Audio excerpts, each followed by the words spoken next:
Squire of Gothos. Is that how you say it? Gothos.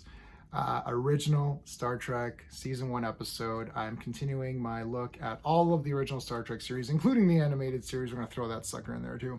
I've been rating all of these using my space system. Story, pacing, artistry, characters, enjoyment. Each category gets a score between 0 and 2. 2 is the best you can get in any category. If I give it 5 out of 10, that means it's okay.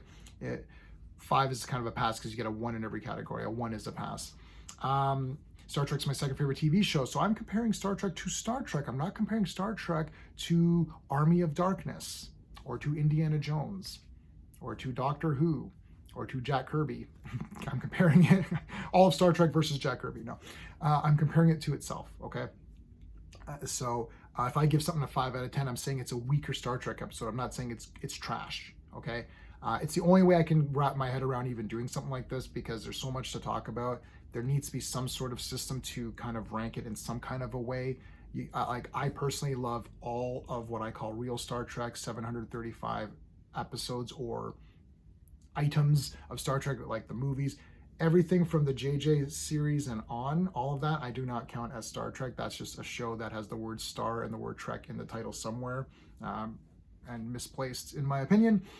So let's talk about the story on this one. I'm going to give it a 1. The storyline, it's like, look, they encountered Trelane, who just messes with them. It's like a Q episode. It's like, is there a story? Yeah, there is one. So I'm giving it a 1. I don't think it's a bad story. I think it was really neat. Like, they meet this guy, and he's got all these old collectibles, and he's got the dates wrong. He's been observing Earth, but it's the wrong time period. Although he had that salt creature, so I don't know, like, that was kind of weird.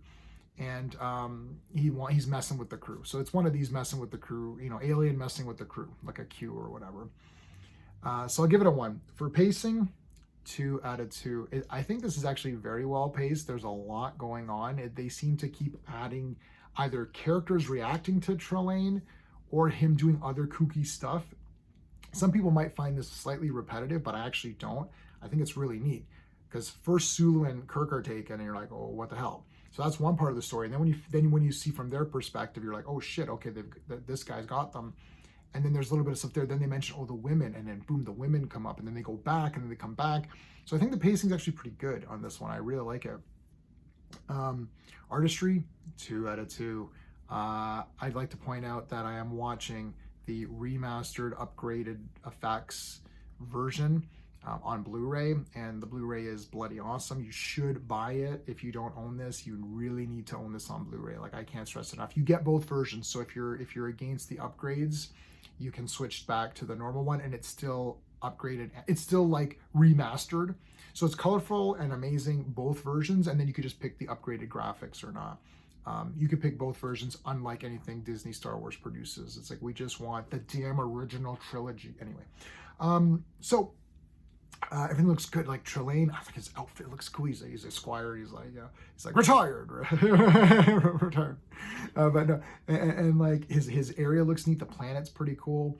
There's like a little bit of a hunting situation. It's like a hard target or surviving the game kind of a thing at the end there. The stuff in space obviously looks good because they've upgraded it. So yeah, it looks great. 2 out of 2. Characters, 2 out of 2. Man, friggin' Trelane is awesome. I wonder if they made a figure of him. I have to look that up. He is wicked. Okay, he's hilarious. Just like his delight and everything. And then like when Kirk pretends to be jealous of the woman, he's like, oh my god, you're jealous. And he's like, oh, he's like so excited about it. And he's like, you're challenging me to a duel. Oh my god. It's like, I love it. He's such an awesome character. Everyone else is great. Spock is wicked. Kirk is friggin' on fire in this one. He's just the damn best, trying to deal with this guy. Yeah, everyone is good in this one. I really like this episode. I think it's really a lot of fun. This is one of these ones that, as I said, the story perhaps isn't like gonna knock your socks off, and you're not gonna walk away thinking, oh my god, my life has changed. I need to, but it's fun. It's just a good, fun episode. And I think if something is fun, we need to reward it as well. They can't all be thought-provoking, big themes, or it can't always be that. Sometimes it just needs to be a fun episode, and I think this one is awesome. It is like a Q episode. It's like I don't want to say it's the first Q episode, but it could, you know, I don't know if Trelane is supposed to be a Q or some sort of hybrid Q thing. Maybe let me know in the comments. I don't really know. I'm a Trekkie, Trekker, whatever. I don't know all the details. I have some of the toys. I own everything on DVD or Blu-ray, whichever version has the better one. And I've seen this maybe 4 or 5 times. It's not like I've dedicated my life to watching all the Star Treks. I have seen Voyager a bunch of times and Deep Space Nine probably like 7 times or something like that. But I'm not an expert, so let me know if this is supposed to be Q or whatever, or some kind of a Q. Enjoyment factor, 2 out of 2, of course, because I love this episode. So I'm giving it a 9 out of 10. Look, I know this isn't going to be the greatest thing ever, but man, it is a lot of fun. And Trelane is just the damn best. I wish they would have brought that guy back, and like, wouldn't it be cool to see him in like Voyager or something weird, or I don't know, like it would have been neat to see him in like like Enterprise or something, like some other show would have been really cool. I guess Enterprise wouldn't have made sense. But yeah, anyway, if you're enjoying my space system, please like the video, subscribe. Check out my friend Clobberin Time's channel, Saturday Night Star Trek. Every Saturday they're covering Star Trek. They go really in depth, so check them out. Check out their playlist. It's great. That is it, everybody. Until next time.